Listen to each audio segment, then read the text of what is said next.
A really good way to categorize everything in your life is under the category of the spiritual and the carnal.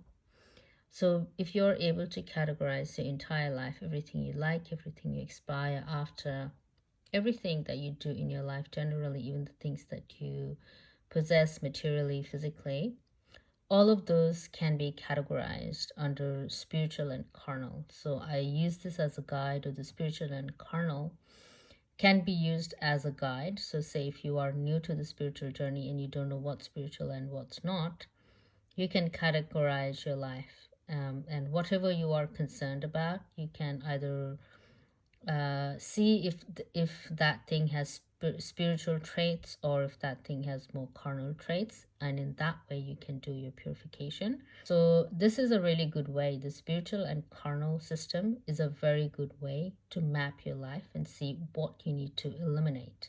So you have to eliminate all the carnal and get to your spiritual, and that's how you can purify your life.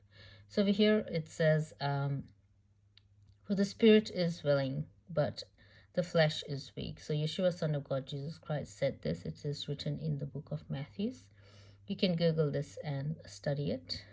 So over here it says, for the spirit is willing, but the flesh is weak. So over here Jesus is talking about the spiritual, which is the spirit that is willing, but the flesh that is weak. The flesh is the carnal. And I think the word carnal in Greek translates directly to flesh as well.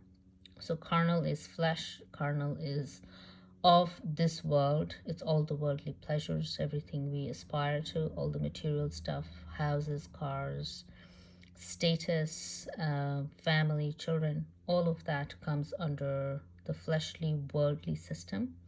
But the spirit is more spiritual. It's our connection to our Father, it's our connection to God, Buddha.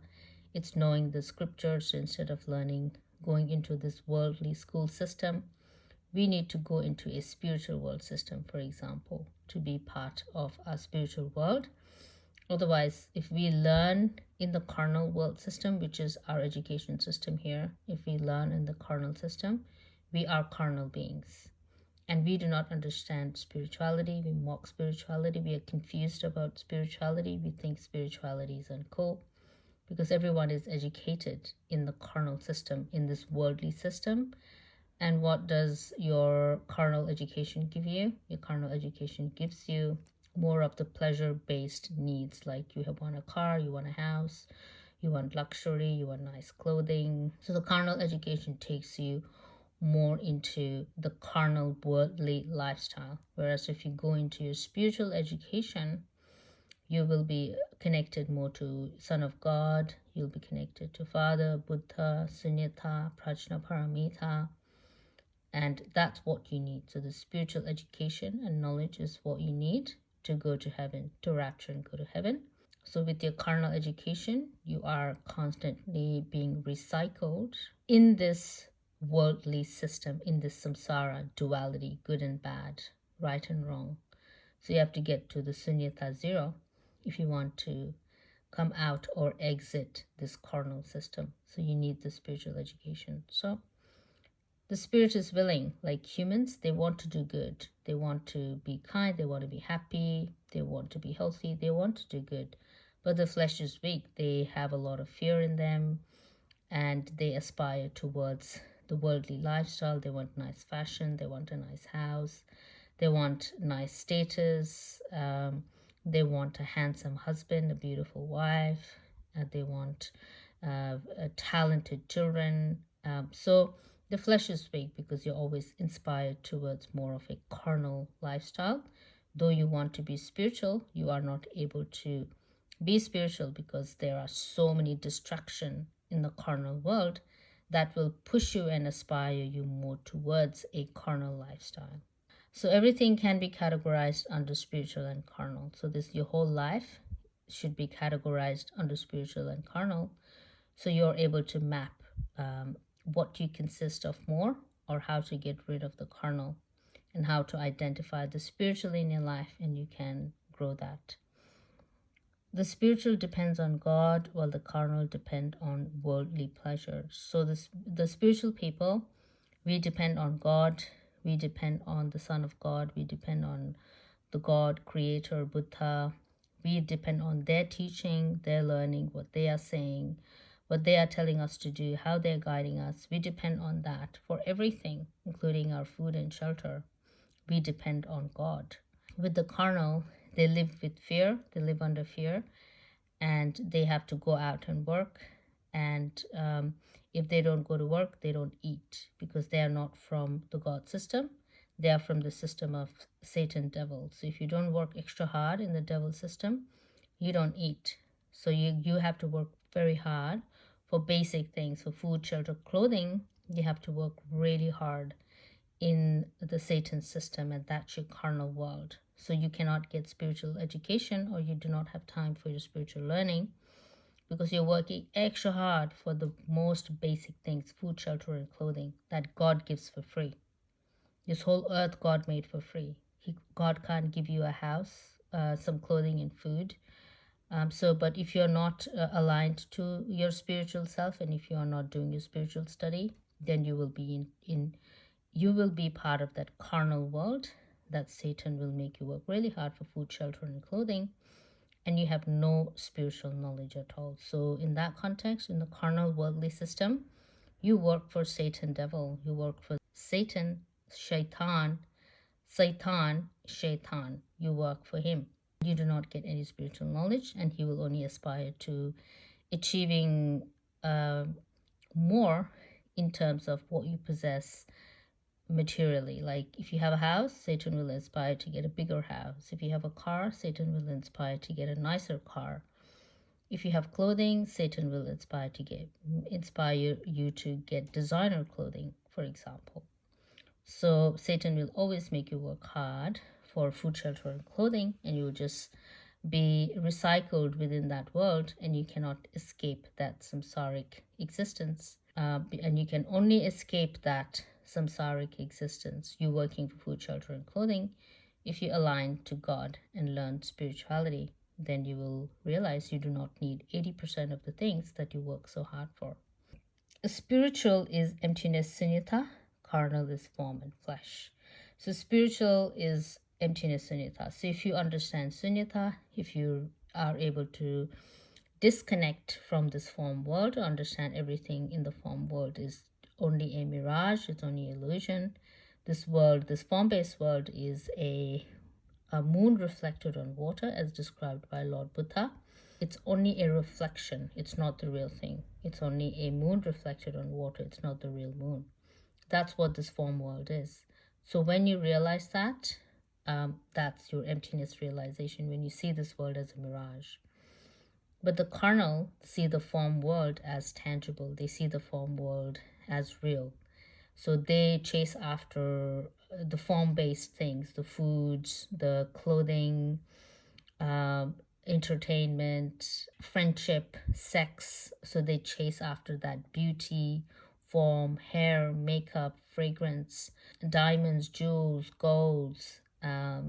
So the carnal chase after the form, because they haven't realized the form world is actually empty. The form world is actually a mirage. So they haven't realized that, and the carnal chase after the form and the flesh. So they're obsessed with sex, they're obsessed with the physical body, a lot of working out, getting a perfect body, things like that. And so that's all your carnal lifestyle, and you are within that system. You are part of that carnal form and flesh system, because you have not realized that this world is actually a mirage. This world doesn't actually have any form in itself. This world is empty. It's a mirage. It's based on sunyata. So you have to realize that through spirituality, and then only you are free from this form and fleshly world. Separate spiritual and carnal for purification. So you have to go in and study the difference between spiritual and carnal. You have to understand what the spiritual and carnal means, and the karma there is for viewing this world only as a carnal world, because it is not a carnal world. It is not form and flesh. It's actually spiritual. So the spiritual is the correct way to view this reality. Emptiness is the correct way to view this reality. Sunyata, zero, the mirage, is the correct way to view this reality. So when you realize this reality in terms of sunyata, then only you are able to be freed from this form world. Otherwise, the form world, the carnal lord, which is Satan, the carnal god, which is Satan, will always have power over you and will always make you work for little things, will always make you work really hard for apples and bananas. And you are never going deep to learn the true knowledge given by Lord Buddha, true knowledge given by Prajnaparamita, the true knowledge given by our Father in heaven, the true knowledge given by Yeshua, Son of God. We are never able to perceive those things. We just go to a church, we enjoy the architecture, we take photos, but we do not know the scriptures. So carnal people, even their spirituality, they consume spirituality in terms of the carnal way. So they're not really spiritual. They haven't gone very deep into the scriptures and haven't learned anything meaningful. Even they go to a monastery, for them it's just like taking photos and meeting lamas. And it's like a meet and greet. It's a very carnal interaction. Carnal people, when they do spiritual practices, they think they're doing spiritual practices, but it's a very carnal way to do it. It's a form of consumerism, and it's a form of vampirism. So you're not going there to actually learn anything from the monastery or learn anything from the church. With spirituality, you need to do very deep learning, and you have to understand the scriptures, you have to understand Christ and Father, you have to understand Buddha, and you have to know the essence of what they are doing. And it's very beautiful. There is nothing more than spirituality in this world. Like, spirituality is the highest and the best, and it's everything that the humans are actually seeking for is over here. Everything the human wants is here, but they are looking for that, what they want from spirituality, they are looking for that in the carnal world, and they are not going to find it. They're looking for happiness, they're looking for health, they're looking for freedom in the carnal world. But the carnal world is all about entrapping you. The carnal world is all about lying and deceiving to you. The carnal world is all about working really hard for very little things. That's what it is. So if you're looking for all these good things, happiness, peace, and joy is here. So you have to go into the spiritual if you want that. You can't find it in the carnal. So you want the spiritual things, but you are looking for it in this space, in the carnal space. And you're never going to find it. So you have to actually sever this to the Mother Tantra. You have to sever the carnal world and go into the spiritual world. And that's where the nirvana is. The Mahasukha, the great happiness, the permanent happiness is in the spirituality. And that's what you want to do. So separate the spiritual and carnal in your life so you can attain purification and sever the carnal, do the Mother Tantra, the Cho, the cutting, Che, the sadhana, the cutting, and then you can cut off the carnal and become spiritual and realize everything you wanted is here, including all the great knowledge that you wanted is here. You want poetry, you want music, you want dance, you want story, you want enlightenment, you want intelligence, everything, it's here. Even sexual pleasure, the yabyam, is the highest sexual pleasure. The carnal sexual pleasure is nothing compared to this. So even the sexual pleasure in the spirituality is way better than the carnal sexual pleasure. So whatever you are looking for in terms of happiness and joy is actually in spirituality and not in carnal.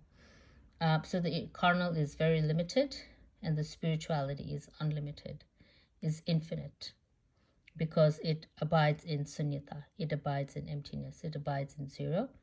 So it's infinite. So when Jesus Christ was born and he was being crucified, you can see that as the carnal being crucified, the carnal self being crucified, because Jesus Christ was an angel of heaven, like the gods of heaven described in the Buddhist scriptures. And the gods of heaven are actually heavily focused on the physical form and beauty. They're heavily focused on the physical as well. You can look at Jesus Christ's crucifixion story as a way of actually crucifying the carnal self for the angels of heaven. You can look at it that way as well. And Jesus achieving total spirituality in his body, because we all are in a spiritual journey, and we have, unless we get there, we don't know and we don't realize. And our great mother and father takes us through this journey and helps us attain our greatest spiritual state. And you can look at Jesus Christ's crucifixion as getting rid of the carnal body and embodying actually the spiritual body, the spiritual form, because Christ achieved resurrection in his body. So the Christ body is very important, and it is like almost the future template of the world. It is like that spiritual body. As in Christianity, they say Christ is the body, or the body of Christ. So that's very important. The body of Christ is very important because he overcame the carnal body and somehow attained the spiritual body through his resurrection. You can study that and analyze that and understand it for yourself. So the spiritual and carnal is the basis of everything. And if you cannot overcome the carnal, you will never get to the spiritual. So the spiritual and carnal is applicable for everyone, the angels of heaven, gods, and humans, not just human beings. So initially humans were considered carnal, and the angels of heaven were considered spiritual and pure and holy. Turns out the spiritual and carnal is applicable for all. So they are extremely spiritual humans, and they're extremely carnal angels, extremely carnal gods, because the fallen angels are actually deeply carnal. They are like pure carnal, more carnal than any human beings. But they were once pure holy angels of heaven, the fallen angels. So they are like the worst of the carnal at this stage. The fallen angels are the worst of the carnals, because they literally eat and drink human blood and flesh, and they have dropped to the lowest version of the carnal that was once considered the holy angels of heaven. So the spiritual and carnal is applicable for gods, angels, and humans, and not just humans. So we all have to achieve that purification. That's why Christ came down here from heaven as a holy spiritual angel. He came down here, killed his body, and resurrected, and it attained his spiritual body. He used this carnal and spiritual system to achieve purification and to properly recognize what is carnal and what is spiritual in your life.